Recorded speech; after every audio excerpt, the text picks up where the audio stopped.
3월 넷째 주 영상으로 만나는 더페어 프리즘 시작합니다. 지난 1월 더페어는 패션 플랫폼 무신사가 종료를 앞둔 사업부서에서 근무하던 직원들을 대기발령 상태로 방치하거나 정리해고 구조조정 등 정당한 절차 없이 해고하려 한다는 의혹을 보도한 바 있습니다. 당시 무신사는 의혹을 부인하며 직원들이 적절한 포지션을 찾을 수 있도록 지원하겠다며 정리해고가 아니라는 입장을 밝혔지만 현재 상황은 이들의 주장과 매우 다른 것으로 확인됐습니다. 또한 추가 취재 과정에서 인사 담당자가 조기 퇴사를 종용하는 발언을 하고 육아휴직 중인 직원에게 복직을 강요한 정황까지 드러나 충격을 주고 있습니다. 제보자 A씨는 종료사업부서 직원 약 80명 중 부서 이동 직원은 20명이 채 되지 않을 것이라며 이 과정에서 인사 담당자로부터 대기발령 신분이더라도 추후에는 급여를 지급하지 않고 위로금도 점차 줄여 3개월 후에는 퇴사에 따른 위로금 지급도 없을 것이라는 말을 들었다고 밝혔습니다. 이에 대해 무신사 측은 전환 배치 대상자는 50여 명으로 이 중 약 75%가 절차를 통해 타 부서로 이동했거나 합의 퇴직한 상태라고 밝혔지만 전환 배치와 퇴사자를 나눠 답해달라는 요구에는 밝히기 힘들다고 답했습니다. 아난티와 삼성생명 간의 부동산 부정거래 의혹을 수사 중인 검찰이 지난 14일 당시 삼성생명 부동산 사업부 부장이었던 이 모 씨를 소환했습니다. 지난달 말에는 아난티 이만규 대표를 약 10개월 만에 피의자 신분으로 재소환해 조사를 벌이는 등 수사가 마무리 단계에 접어들었다는 관측이 나오고 있습니다. 이번 소환 조사에서 검찰은 이 대표를 상대로 당시 아난티가 잠실 부동산을 매입한 지 2달여 만에 2배 가까운 차익을 남기고 삼성생명에 넘긴 경위와 거래를 주선했던 자산운용사 황 모 씨 및 삼성생명 부동산 부서 직원이었던 이 모 씨 등에게 대가를 제공했는지 여부 등을 조사한 것으로 알려졌습니다. 삼성생명 측은 이번 사건은 철저히 삼성생명이 피해자인 사건으로 당시 투자심의위원회 심사 및 전체적인 매입 과정은 정상적인 프로세스로 이뤄졌다면서 조사에 필요한 자료를 모두 제출하는 등 진상조사에 적극적으로 임하고 있다는 입장을 전했습니다. 금호 석유화학이 22일 제47기 정기주주총회에서 회사 측 안건이 모두 가결되었다고 밝혔습니다. 과거 4차례의 결과와 마찬가지로 이번 역시 사측을 향한 주주들의 표심을 확인했다는 게 회사 측 설명입니다. 주주총회 결과 금호석유화학이 제안한 정관 일부 변경의 건, 감사위원회 위원이 되는 사회이사 최도성 선임의 건 등을 포함한 7개 안건 전부가 가결됐습니다.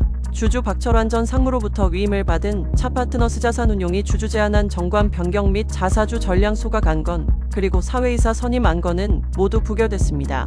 주주총회 결과에 대해 금호석유화학 측은 절체절명의 위기를 맞은 석유화학업계의 현 상황에서 오히려 회사 미래 전략 재원을 일거에 소각하는 등 경영 불안정을 야기할 수 있는 주주 제안 내용의 오류가 검증됐다며 사실상 주주 박철환의 경영권 분쟁을 대리하는 소모적 행위를 지속하기보다는 불황을 극복하고 수익성을 극대화해 진정한 주주가치 제고를 모색하는 고민을 기대한다는 우려와 당부의 설명을 전했습니다.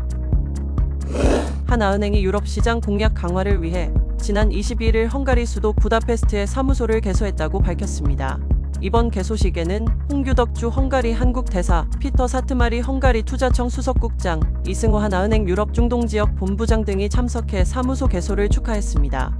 하나은행 부다페스트 사무소는 현지 진출 국내 기업의 금융 수요에 맞춘 비즈니스 기회를 발굴 연계하고 향후 동유럽 지역 시장 조사 및 헝가리 진출 기업과의 관계 확장을 위한 현지 교두보 역할을 수행하게 됩니다.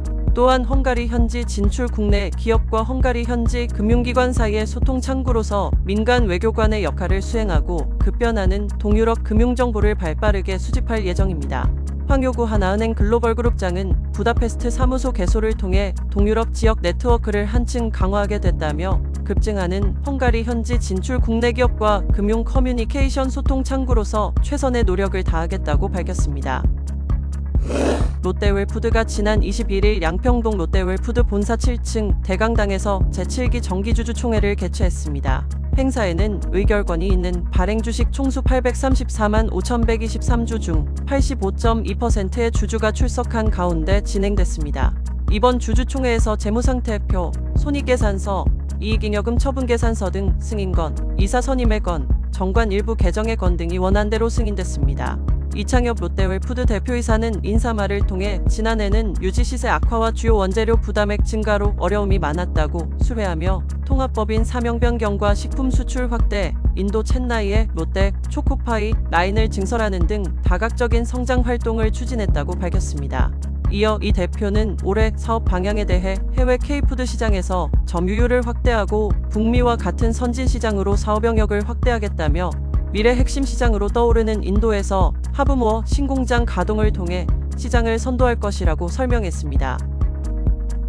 지금까지 영상으로 만나는 더페어 프리즘이었습니다. 자세한 내용은 더페어 홈페이지를 확인하시기 바랍니다.